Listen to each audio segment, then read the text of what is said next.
Spencer. Hello, everybody, and welcome to the webinar. We're going to get started, and the name of this webinar today is Taking Family-Driven to Scale, the Nuts and Bolts of Family-Driven Practice.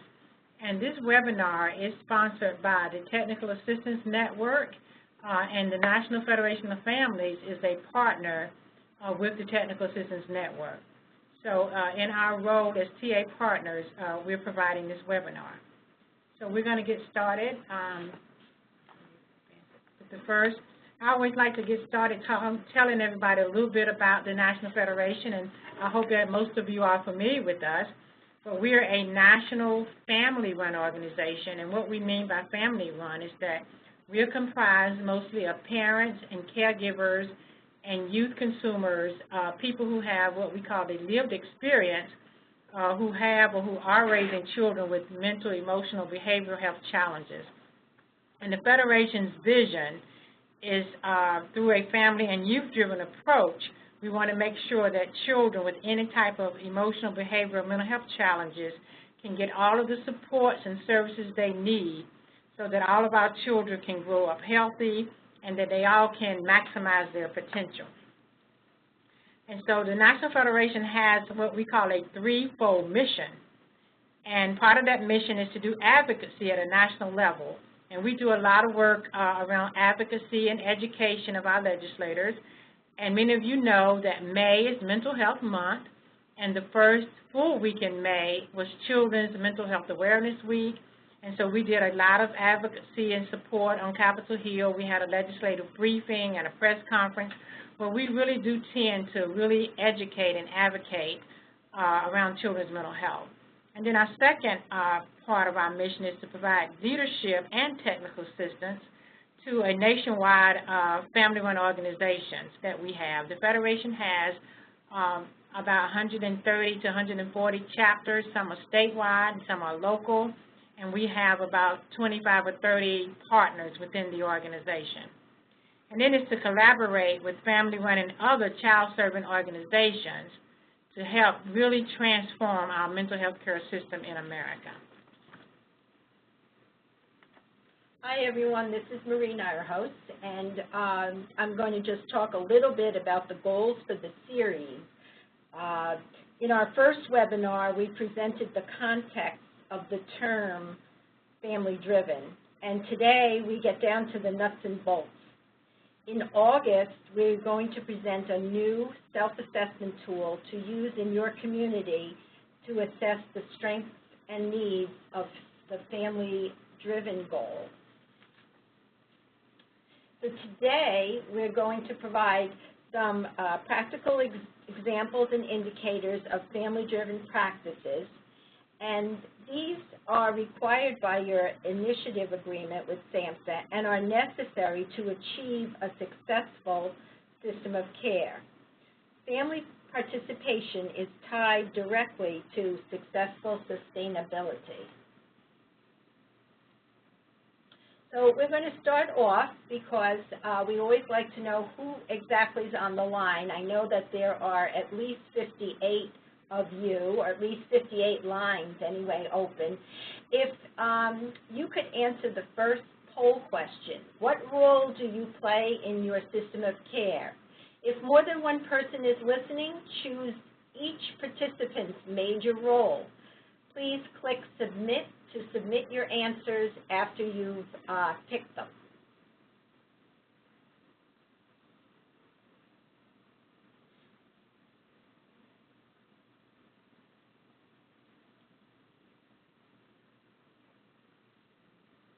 Okay, we'll give you another few seconds to pick those roles.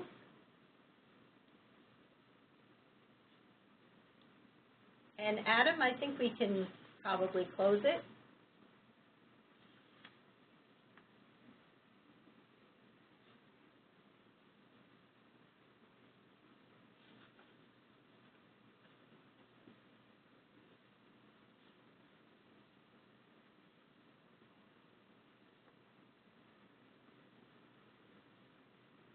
So in just a few moments, we're going to be able to see what the results are. Here they are. Here we go. So what role do you play in in your system of care, we've got 1 project director and 11 lead family contacts, and some that are other. And then we have some community partners and EDs from family organizations and other family members. So we have a broad range of participants. Nobody involved with youth engagement, but we'll try for that next time. Okay. So we always like to review the definition of family-driven care. And I always like to let people know that we always call this a working definition. Several years ago, when the Federation was tasked by SAMHSA to create the definition of family-driven care, we did this by having focus groups all over the country. We went to several national conferences, and we had meetings with families, service providers, administrators, and we would get all of this information to gather this definition. So there's still times when people contribute and we add more information. But here's the basic definition that we use, and it's that family-driven means families have a primary decision-making role in the care of their own children, as well as policies and procedures governing the care of all children. And we know that that means that's your community, your tribe, your state, or the whole nation. And so some of the qualities of that is making sure that families can choose culturally and linguistically competent supports, service providers, and that families can be a part of setting goals. And that's just not their personal goals for their family, but goals of the community, the goals of the funded system of care initiative. How do families help set those goals? And then they should be a part of designing, implementing, and evaluating programs. That is so important, because the evaluating programs is something that was added later on, that families not only should tell what's needed, how to implement it, but they should be a part of making sure that these things work, and if not, how do we correct them? And that's with the monitoring outcomes and partnering and funding decisions. So when decisions are being made around how funds are going to be spent to support children, youth, and families, then families should be at the table making those decisions.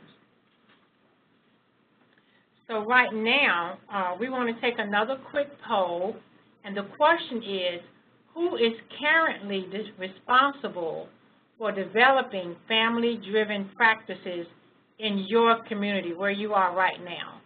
And so we have a similar list of roles, and we would like for you to take a few minutes right now and tell us who in your community, in your family organization, and wherever you represent, who's responsible for making sure family-driven care practices happen. So we're going to pause for a few minutes and let you all answer that poll.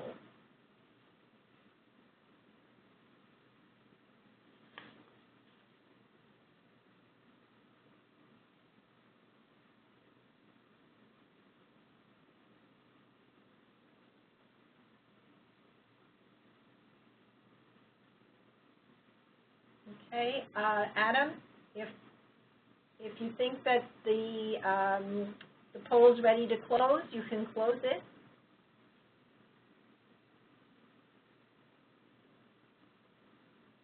And we'll just wait for the results of the responses.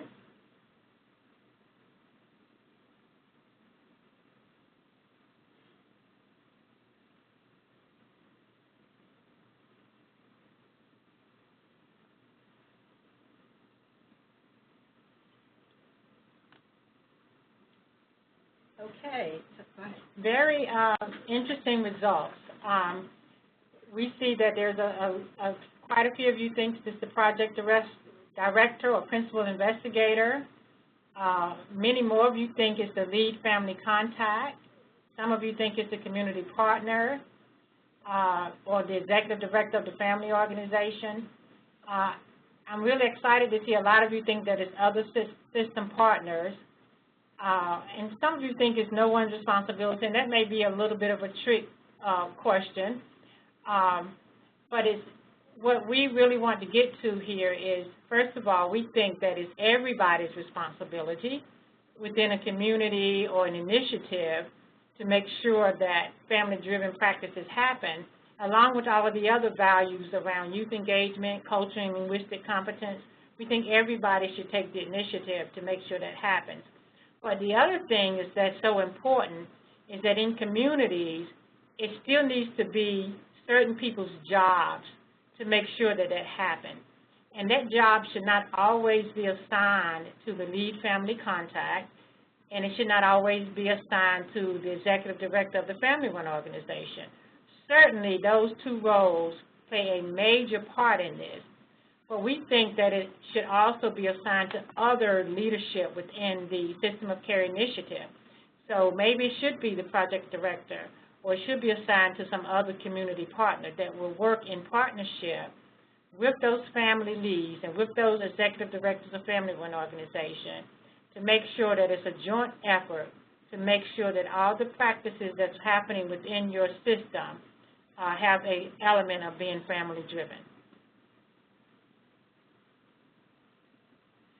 So what do we mean when we talk about the nuts and bolts of family-driven care? And we're going to give you a few examples in these slides, and then later on in the presentation, we will go into further details about these nuts and bolts. So the first thing is ensuring readiness. And what we mean by that is that you have to have buy-in from your system and your system leaders. Providers, family organizations, everybody has to buy in.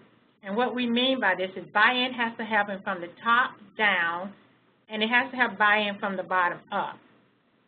And then families have to have information about how systems operate so that they have enough information to be involved.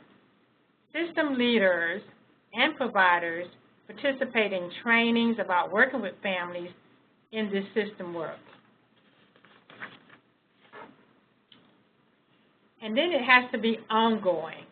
So system leaders, providers, family organizations, everyone has to receive training. And it's a really good idea to make sure that this training happens with everybody in the room at the same time. Families participate in all decision-making. And then families are in leadership roles. And we're seeing this emerge throughout some of our system of care projects. And family participation should be required in your policy.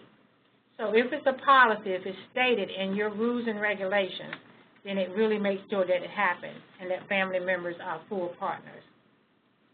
A couple of other things that really help, and these are some real practical nuts and bolts, is having meetings at times where it's convenient and places that are convenient for family members, and making sure that policies and procedures are developed by your family leaders. And then making sure that there's evidence of family involvement and that that evidence can be seen in your planning, that's seen in your implementation, and seen in the way you evaluate your programs.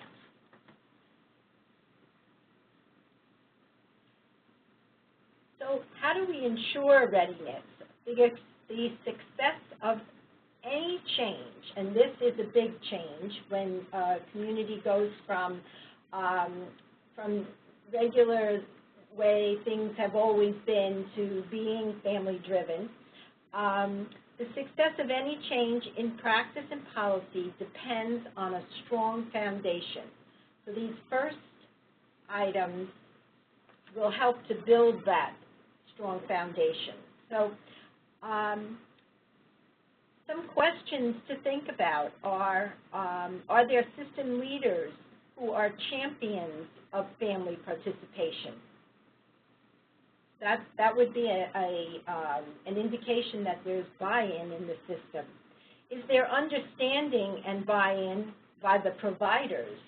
So the top and now the middle. And I don't really think the families are at the bottom, but sometimes they are. And so do families and family leaders know what family-driven practice looks like and what their responsibilities are in that process? So there's a lot of learning that would need to go on. Is each person and each role willing to take on the responsibilities to make it happen. So let's just say that the system leaders want it to happen, but the families don't really understand what it's all about. They're used to maybe people just providing things for them and not being involved. Or maybe it's families are ready and the system leaders are ready, but the providers in the middle there aren't getting it. So it's important to get all of those people together at the table to buy in to the family-driven definition, to what it means. So there needs to be a champion or champions for family-driven practice everywhere. Someone on management, preferably the project director, must be invested in this change. So it can't just be the lead family contact who everybody looks at every time someone talks about bringing families in. It has to be a group kind of buy-in. So I want to give you an example. One way to begin is to train the system leaders, providers, and family leaders together about what family-driven is. And these important players need to know what it means, what structures need to be in place, and how they can make it work. It doesn't just happen one day or even 1 week. It happens over some amount of time and with some training.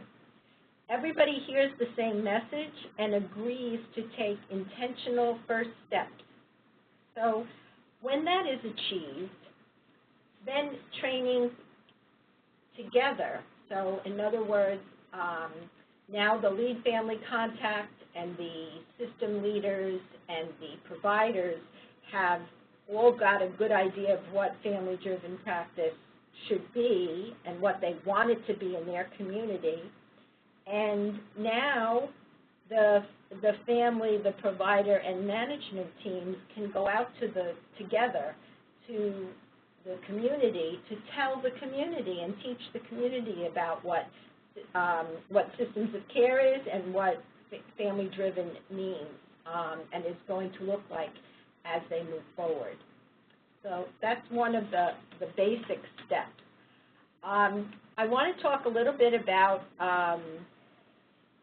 self-evaluation, and I know that you know that in August we're going to be rolling out a new tool for communities to use in self-evaluation, but it could be a little frustrating to wait till August. So what can you do now? And on our first webinar, this document was introduced and discussed, and just to remind you, it is the result of work that was completed a couple of years ago by the Family Involvement Community of Practice by a committee, and there was input and editing and discussion by systems of care personnel, TA providers, and family organizations, and we came up with this kind of hierarchy of what family participation would look like at the different levels. And this can be a useful tool for evaluating where your system is on the continuum from family involvement to family engagement to being family-driven in each area of system work. So, for example, if your system of care has held a training event and families were invited and some attended, there was opportunity for questions and some family members asked questions. You might say that event was an example of family involvement.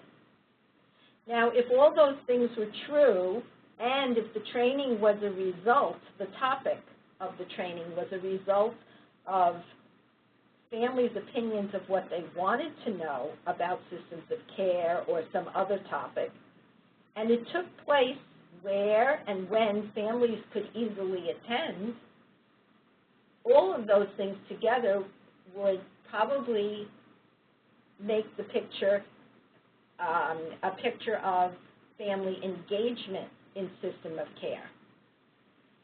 And then if all of those things were true, and if the trainers included family members who were authentically involved in planning and presenting the training, you might say you've provided a family-driven event. So that's an example of some nuts and bolts, and of course there are many others. So another document that came out of that initial definition was an example of working towards family-driven in the area of governance. So you can see here that there's some short definitions of what it means to be family-involved, family-engaged, and family-driven in governance. And this can be used for a self-assessment of how your families are participating in governance.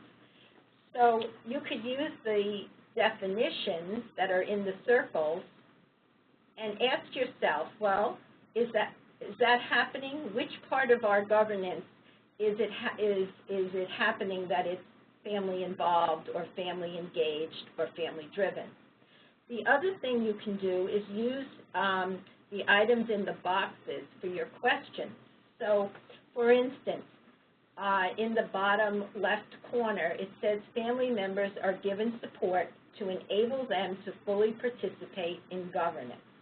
So one of the things that we have found that happens is families get invited maybe to the governance to be participating or to come to the meetings, but nobody really ever tells them what it's all about or what's going to happen at that meeting.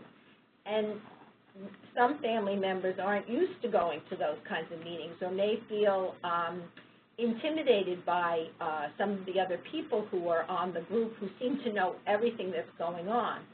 So if it's family-driven, then family members have been supported. So someone from the system of care, maybe the project director, maybe the clinical director, maybe the person who is the lead on the governance council, meets with the family members beforehand and explains what's going to transpire, and then authentically asks the family members who attend for what their opinions are, and they feel, if they feel that they can answer those questions and be listened to, then they can participate in the governance council. Another example would be in the middle on the left. Families have opportunities to give input directly and through representatives. Not every family member has the time, interest, or inclination to go to a governance meeting. It's not for everybody. So, but if they're given an opportunity through their family organization to give their representative input, and that representative actually represents those family members at the governance meeting and then comes back and reports back to them, you might say that that kind of activity is definitely family-driven. So I just wanted to just make a couple of comments about moving on your continuum. We know that when we're setting up our system of care planning or implementation or expansion efforts, that we do have families involved. And we know that families come to us in different stages. So if you have the leader of a family organization or lead family contact who has been doing this work for a while, they may be fully equipped and fully ready to sit on governance committees and to be on planning committees. But what we also hope in, as you do the work of family engagement and family involvement and family-driven care, that you always invite families whose children are being currently served within your system of care or whose children recently were served. And these families can give you a lot of information, just as some of the family organization leaders. And so as we talk to you about these elements, we want you to continue to realize as well that families as they sit at the table, will we have be at different levels of ability to participate. And we've seen over the years, this movement has been around for over 25 years, and families have really become very sophisticated in their ability to participate. But what we want to continue to do is always bring other families along so that we can always mentor and have a very large cadre of families who are currently being served in the system, along with families who have this lived experience already. So we want to make sure that as we look at that through that perspective, that we're doing a couple of things. And one is the transparency, making sure that families know what's going on at the meeting, have all the information, and know what their role is. Sometimes there is a mandate that a certain amount of families have to be at a meeting, and that we're going to be discussing certain things, and making sure that we are very clear about those expectations. System policies and procedures. One of the things that we used to say in some of our meetings is systems have to make sure that they don't overpromise and underdeliver. And sometimes we can be so excited around having family voice and family choice, but if your system has a policy that you cannot provide respite care to families on the weekend, for example, then we need to make sure that we're really upfront with families at the very beginning so that families won't get together and say, this is something we really need and we want the system to provide it, when we know that that's a policy and procedure that the company just cannot provide weekend respite care. And then families can also be instrumental, then maybe they can serve an advocacy role and work to have that policy change. But it's so important that they know those policies and procedures up front before they join. And then with cooperative agreements, and if you have a grant, whatever you've gotten funded to do, make sure that you give those families a copy of that final agreement so that they know what are your deliverables, what is it that you promised the government that you would do to support children, youth, and families. Let them see the scope of work. Explain the scope of work to them.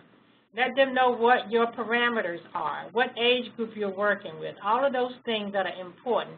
I'm amazed that as we do trainings around the country and we talk to families, we ask them, we know you're working on a funded grant from SAMHSA. Have you ever seen the proposal? Do you know what it is that community or state has agreed to do? And a huge percentage of them have never seen the cooperative agreement or the scope of work. So we want to make sure that that happens. And then training families about systems. One of the things that's required in your system of care is that you do interagency agreements, that you work across systems. So some of your partners may be child welfare, juvenile justice, schools, and families need to know what all of these systems do, what part they're playing in this agreement, what role they're playing. And there's sometimes other partners. When I did this work in North Carolina, we had a university as one of our partners. And in the scope of work, the job of the university was to do the evaluation component. But as families began to work with the folks in the university, we realized that there were many other roles that the university could play in supporting families, and there were roles that families could play in supporting the work of the university. So it's very important that we talk to families about who the agency partners are, what their role is, so that they can better understand all the players in the system.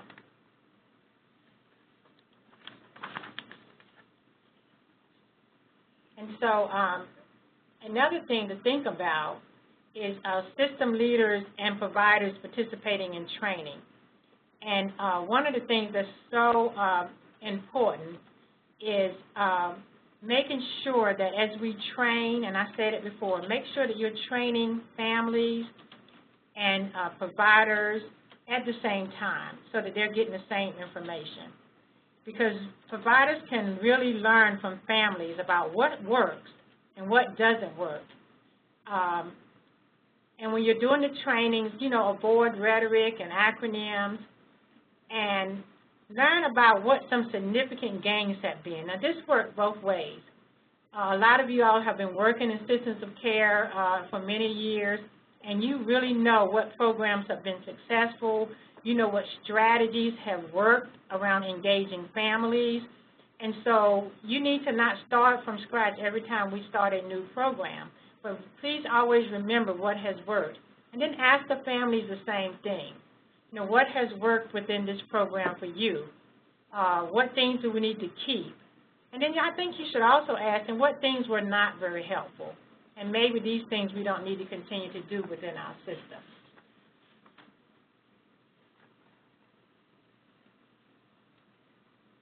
Okay, so the successes of any change in practice definitely depend on that strong foundation, but then it also depends on the follow-through. So we're going to talk about ongoing work that you all can do in your communities. And before I go on to the next slide, there was a question about the PowerPoint, and the recording link will be sent out early next week to everyone who's registered. And if anyone else has questions, you type it in, and we're trying to keep our eye on the questions as we continue. So no worries, it doesn't distract us if you type questions, because we will try to get to them. Right, and Adam, I tried to answer the question by typing the answer, and I can't click on send. It's not clicking. So whatever you can do. Okay, real so. Quick. Sorry to interrupt. If you just click on the question, you should be able to then type and then send to the chat. Okay. Okay. Okay. I didn't know that trick. Okay. All right. So, so another one of the things that we've listed, Sandra and I have listed as nuts and bolts.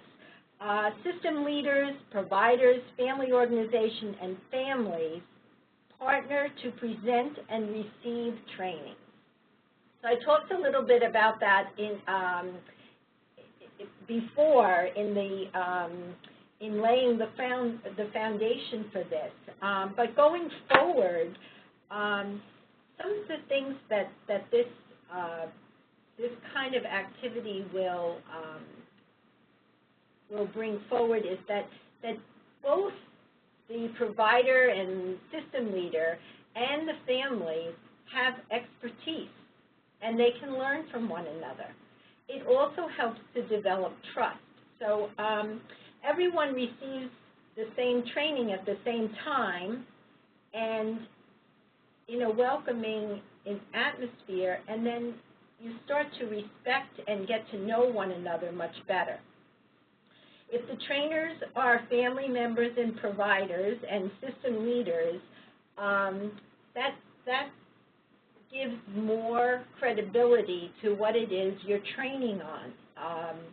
And the suggestion that I would make from the experience that I have working with systems is that you start with, if you haven't done this before, you start with the lead family contact and the project director working together and providing trainings maybe in the community for and invite the families as well as the providers and the system leaders, so everyone can be trained together. And what I think is a fun thing, and we did it, I did it with some of the other TA providers that I work with, is switching up. After a while, you've been training as a, if I've been training as a lead family contact with my project director for a while, then let's switch it. I'll present the project director's information, and the project director can present the family information. And that kind of, puts you into a different role and makes you grow and think. And it also gives more credibility to what you're talking about. I'll give a couple of examples from some experiences. We did a series of trainings in North Carolina in our system of care over the first year of our grant as we were getting started. And one of the things we decided to do was do a pre-test and a post-test to see if we could capture attitudinal change. So when we started our series of trainings, we did a lot of questions to the audience around their perceptions of being, having family members as trainers, just having providers as trainers, if they thought that the information was just as valuable as if it came from a family member or it came from a professional. And so we did that at the beginning of a series of trainings over several months. And then at the end of this series of training, we did the exact same survey. And we were really surprised at how there was a level of growth, because people in the room who may not have thought that they were going to glean a lot from having a duo present, whether it was a project director and a family lead or the evaluator with a family, they really talked about how it enriched the presentation. They could really connect the family's experience with that experience of the provider and the professional, and that they really thought that it added to their level of learning and that they could really go out now and do change. Because one of the things that I think we know about adult learning is training doesn't always within itself spark change. But it was something about having the family present with the provider that people really felt like they could go back and talk from that experience and implement change. So it's a very important role that families can play, and I think it does yield to some really good outcomes. Yes, and the one other thing I would say about that is that in the beginning, you're using the family and provider teams, and then it becomes a routine. And at the same time, you can be working towards making it a policy. So there isn't a presentation unless there's a family member or youth and a provider presenting. That can happen over time, not overnight, but over time. So families participate in decision making, and we're talking on the level of the systems level in this workshop. So an example of how this happens and where would include that there's a responsibility of the project director and system leaders to ensure that it happens. And there's a responsibility of the family organizations and families themselves. So, for example, there's a social marketing work group. And the social marketer might start attending some family organization meetings. So maybe that person attends in September, in November, and then after the November meeting, she or he asks the executive director if maybe she could present information about social marketing to the family organization. So she's already gotten to know people, and she or he has sat there and listened to what the families are talking about. So she comes then and presents, does a presentation maybe in January about social marketing and about what social marketers do and why it's important. And then she invites family members who are interested to join the work group, all right? Come to a work group meeting, and she works with them beforehand to let them know what will go on at the meeting, and then they come to the meeting, and maybe then some of those family members are interested and will join the work group. And this could happen in any area, in evaluation, in any of the work that a system of care is doing. So those preparations and debriefs occur for the first few times, and then after a while the family member is very comfortable, and maybe they can take on that role with new family members who come along to join the social marketing group or whatever group it is. So, and by the way, when family members join work groups, they need to get paid.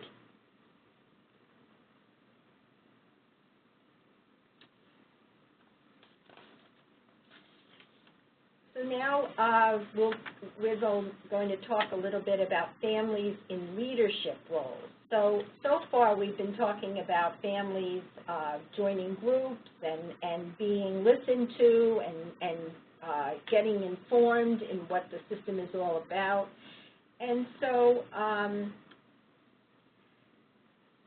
then families are going to start to develop, and they're going to be working in leadership roles. So some of those are, to start with, would be the lead family contact. And the lead family contact should always be on the management team and involved in all management decisions and so forth.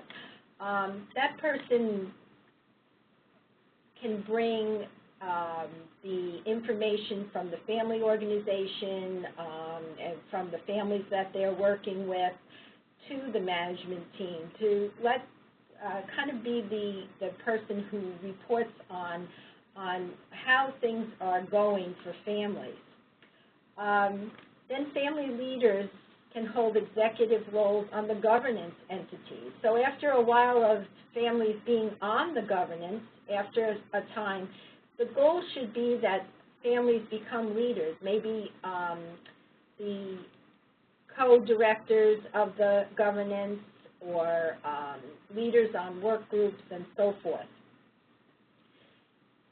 And then finally, the last thing here is that family members are hired. So one of the things to think about in systems of care is to add having that lived experience, being a family member, could be a preferred experience when you're hiring anybody. You know, wouldn't it be great if there was a family member who applied for a job as an evaluator, and that they've been educated to be an evaluator, and they're also a family member, or the project director, or the clinical director. So having that as not as a requirement, but as a preferred experience that the person would have. So, you know, one of the other things to make the point is there was a document written in a set of monographs that SAMHSA did about 10 years ago. And one of the monographs was called New Roles for Families Within Systems of Care.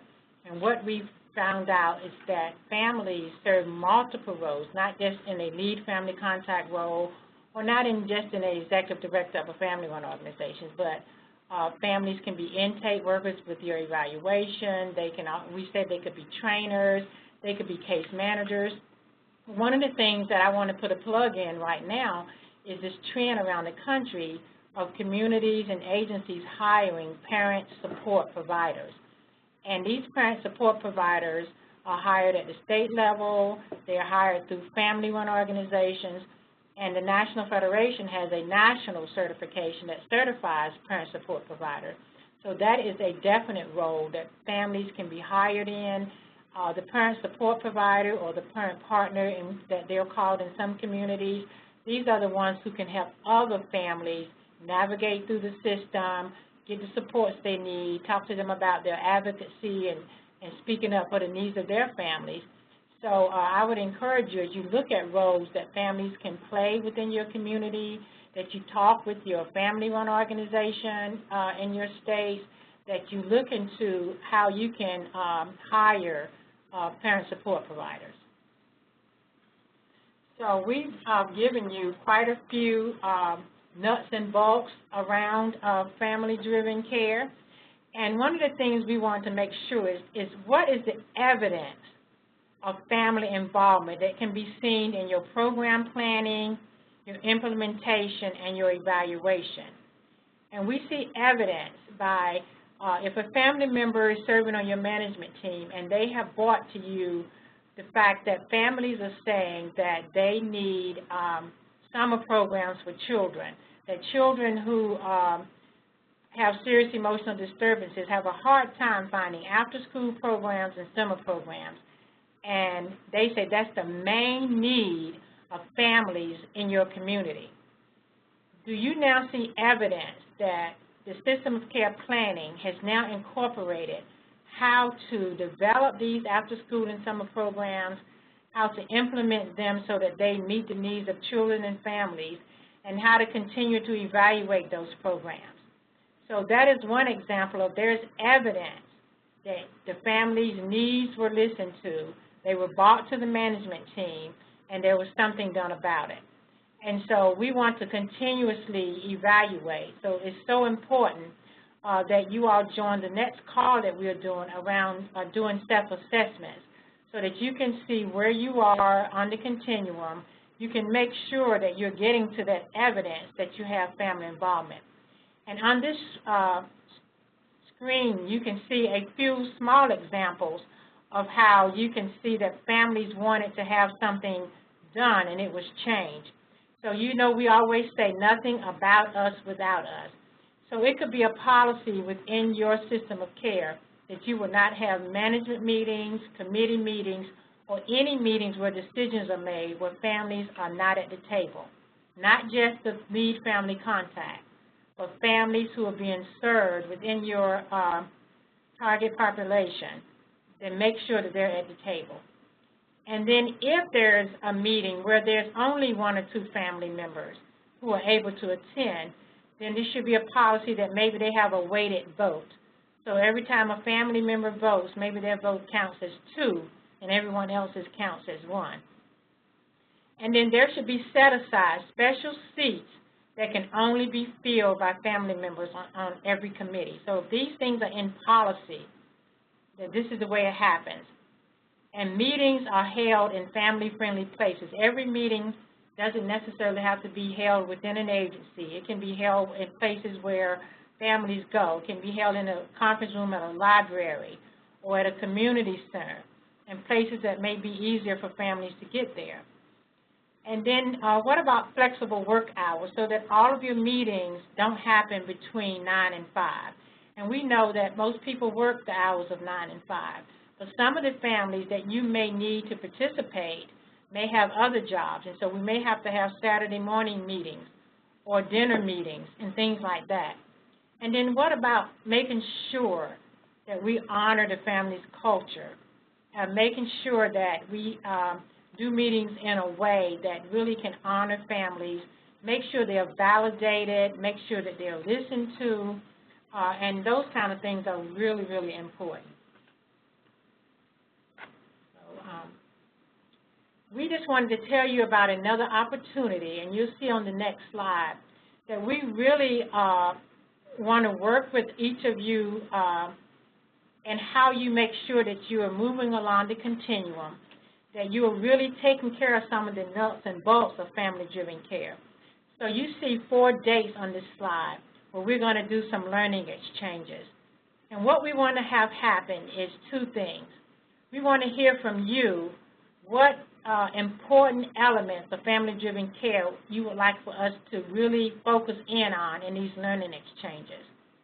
And then the second thing is we want to also hear from you what things have you done in your community, in your state, within your system of care that has moved you further along the continuum of family-driven care.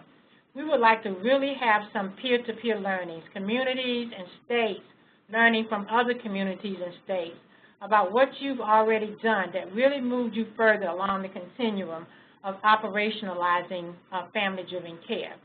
So we want you to put all of these dates on your calendar, June 5th, July 3rd, August 7th, and September 4th, and they will be at the same time as this call from 3:30 to 4:30. And we hope to have a really great opportunity for learning exchanges, not you all just learning from us, but we want to all be able to learn from each other. And so what we need to get from you is what is it that you would like these, what topics would you like these 4 sessions to include? So the last poll is a poll where you will pick up to 4 topics that you are most interested in discussing on a learning exchange call. And the ones with the most interest will be the focus of the first of the 4 calls. So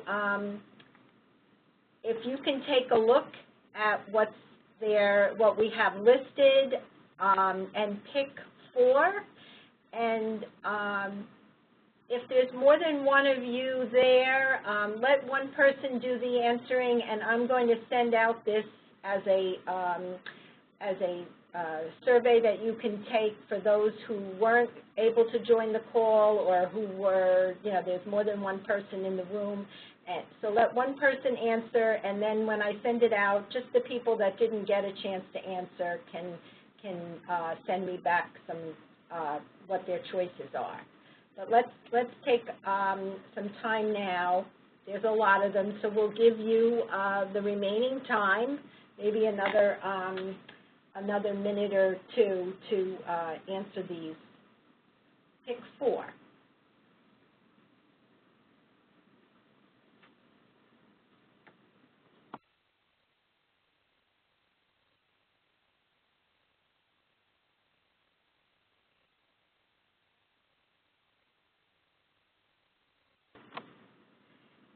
If there's a topic that's not in our list that you would like to see us consider, would you write it in the question box, just send it to us, and then we can add that on. And also, if you feel that I'm going to send out an email early next week, and if you feel like this is, that one of the topics is something that you have something that you'd really like to work with us on and share, you can let me know, because that's who this is for. This is about you and for you and should be by you. Okay, I see that the poll has ended, and Adam, were people able to answer? Okay. Wonderful. Oh, good. Okay, so we've got some answers, and we will be looking for more answers early next week, and then we'll have to really move quickly for our June 5th call, and then planning on the others. Thank you very much. So before we end our call, we just want to do a really good plug for the National Federation's annual conference. And I hope some of you have had the opportunity of attending our annual conference before, but this year is really special to the National Federation of Families. We are celebrating 25 years as being the National Family Voice for Children's Mental Health. So the annual conference this year will be November 21st through the 23rd. And it's at a different hotel, so make sure you take note. It's at the Omni Shore Hotel in Washington, D.C., and we will be having 2 pre-conference events. One will be the Parent Support Provider Training Institute, which will be November 19th, and the other one will be our National Policy Day on November the 20th. So we encourage you all to go to our website, and the link is there.